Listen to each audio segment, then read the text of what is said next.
Welcome. Feel, felt, found. That's the topic of today's training. This is a technique, though I hate to use that word, that can really help you when overcoming objections or answering clients' questions or when they have a different opinion or a different perspective than you do. And you can use it in your personal life as well. Now, I'm not a big believer in using hardcore sales techniques or manipulation and so forth. I'm a big believer in Tom Hopkins. I've been following him for decades, though I do think there's probably about a dozen, I'll call them techniques for lack of a better word, dozen techniques that I think are almost just more enhanced people skills that just make the process of presenting, of helping people make smart choices, making that process a little bit easier. That's the whole goal, is you want to make it easy for people to say yes. You want them to like and trust you, and you want them to feel comfortable. And you don't want to be in a battle all the time, right? And you're not trying to manipulate them. And so there's a few things that you can do that just makes everything a little bit softer, a little bit more gentle. I always think of it as you're in a jacuzzi bubble, right? You in other words, you're with your prospect, your client, it doesn't matter what industry you're in actually.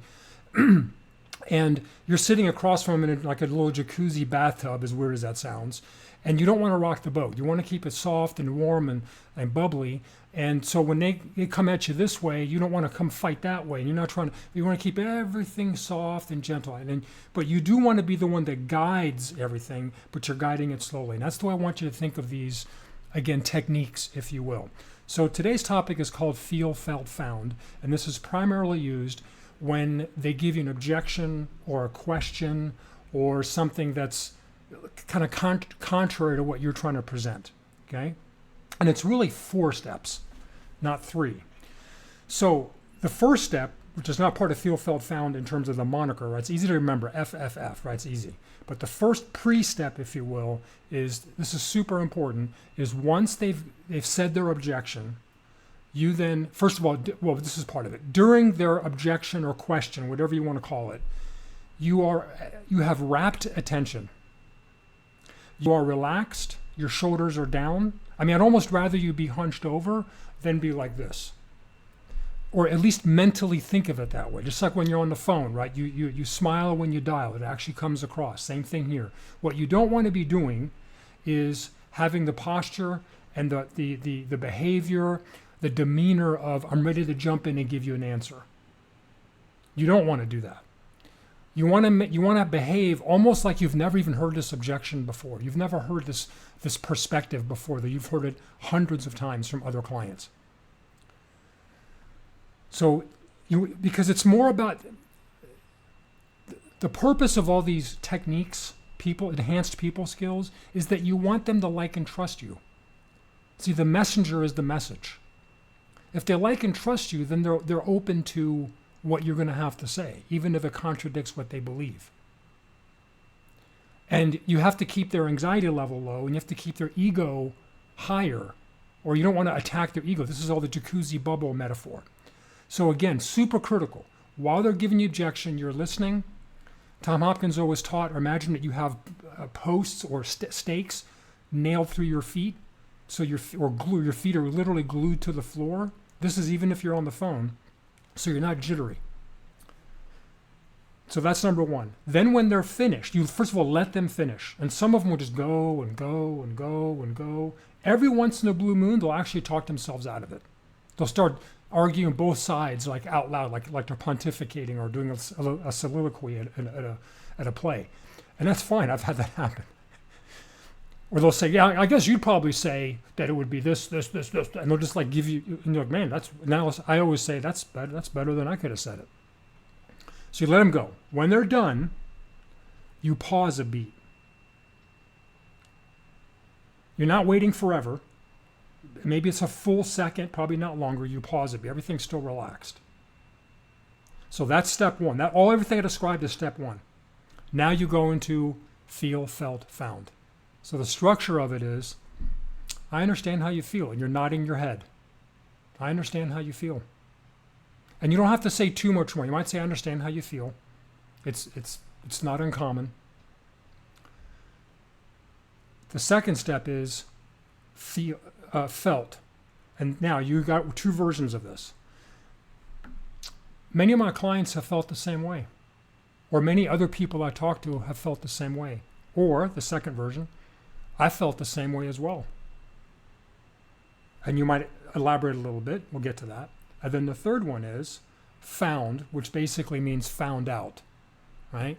So it's until they found out that, and then you answer the objection. Feel, you acknowledge them, you're not saying they're right or wrong, you're just acknowledging that you understand. You acknowledge that you heard them. Felt, first of all, it's past tense, which indicates that whoever you're talking about now in the second step, I guess third step, whatever, has changed. You're already future pacing that they all made a change, but they felt the same way, or I felt the same way, until I/they found out, and now you give the actual answer, as opposed to they give an objection and you jump in with the answer. They give a question, you jump in with the answer. They provide an alternative viewpoint, which you know to be wrong in your industry, and you jump in with the response. This is the separation between those two parts. And it's quick. It's less than a minute. So step one, all the things I told you, relax, you're rapt attention, you're paying attention, your facial expression doesn't go, ooh, that's silly. Okay, there's actually times to do that, but not when they're, especially the more invested they are in their belief, the more gentle you have to become about it. You have to be about it, right? Walking on eggshells and wearing white gloves. Okay, so that's super important, because as soon as they stop liking you because you're making them feel like an idiot, or you're disagreeing all the time, it doesn't matter what your logic says. So felt. So let's use an example. Okay, like in my industry, client says something like, well, why don't I just go into an index mutual fund, right? Because index mutual funds, they're very diversified, and I've always heard that they do very few other mutual funds, because they don't know the words, right? Other mutual funds almost never beat the index, and it's super cheap. I don't have to pay more money. Why don't I just do that? Okay, and then they go on and on, whatever. So it would be something like this. I completely understand how you feel. If you can get the same or better performance and you can get for a lower cost, I mean, why wouldn't you do that? And the truth is, many of my clients have felt the same way. In fact, I would even say I felt the same way before I really became an advisor. But many clients have the exact same perspective. Again, why would you pay more when you get the same, for the same or better? Well, until they're found out that it actually doesn't work that way. See, index. And then I go into the objection. It's not about index funds today. I'm just picking one that comes up occasionally, right? Then I would give the example. It's that simple. So what I encourage you to do is practice it, right? Just write it out, okay? And then just practice. So again, this is a structural technique. It's not a specific answering, but it could be anything. It could be, you could use it in your personal life. Again, the idea is that it's more about, it's a people skills thing, right? It's a way to package your response to the objection. It's not like there's nothing magic about it, and it's not that it's a delivery system, right? That's more palatable and acceptable for people. And it's all the things like you're nodding your head. Yep, I understand completely how you feel. Totally. And I can only tell you that many of my clients, maybe even to a degree myself, have felt the same way, because we thought, it just makes, at first glance, it makes common sense. Why wouldn't you do this and that and this when you have this and that and that, right? Until they found out, until I found out, okay? So last thing I'll tell you is this. You don't want to use it the same way more than once in the same presentation. So here's what I mean. It's not really about the exact words of feel, felt, found. It's just an easy moniker to remember, the 3 F's. F times 3, whatever you need to use to remember it. And say it out loud 20 times. And maybe after you watch this video, you say it 20 times, feel, felt, found, feel, felt, found, feel, felt, found. But in real life, you don't always use literally feel, felt, found. It might simply be this. I understand. That completely resonates with me. It's not at all a uncommon belief, or it's not an unreasonable perspective. All of those ways, I wouldn't say all those for one, but all of those are the feel. See?